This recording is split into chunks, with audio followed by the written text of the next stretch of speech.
আলহামদুলিল্লাহ, আজকে অনেক খুশি আমি। আমাদের খামারে নতুন অতিথি আসছে আজকে। তো সবাই দোয়া করবেন, সবাই মাশাআল্লাহ বলবেন, আলহামদুলিল্লাহ বলবেন, যাতে আমাদের খামারে বদনজর না লাগে। দীর্ঘদিন অপেক্ষা করতে না করতে যখন বছর ঘুরে একটি করে বাছুর পাওয়া হয়, তখন মনে শান্তি হয়ে যায়। যাক আলহামদুলিল্লাহ, আমি চাইছিলাম যে যদি আল্লাহ ছেলে দেয় ছেলেতে খুশি, মেয়ে দেয় মেয়েতেই খুশি। তো আল্লাহ হয়তো বা আমাকে ছেলে দিয়েই খুশি হয়েছেন, তাই আল্লাহ হয়তো বা একটা ষাঁড় বাছুর দিয়েছেন।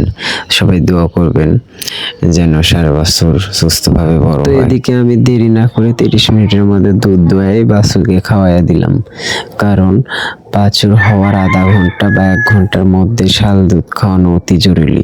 তো আমি শাল দুধ খাওয়ানোর পরে বাছুর গরুকে বাহিরে নিয়ে আসলাম, নিয়ে এসেই ইট্রো কেয়ার এবং ক্যালবুস্ট খাইয়ে দিলাম আমার গাভীটাকে। তো সবাই ফলো করবেন এবং ইউটিউবে দেখে থাকলে সাবস্ক্রাইব করবেন। ধন্যবাদ সবাইকে ফুল ভিডিও দেখার জন্য। নেক্সট টাইম ভালো কিছু আসতে যাচ্ছে।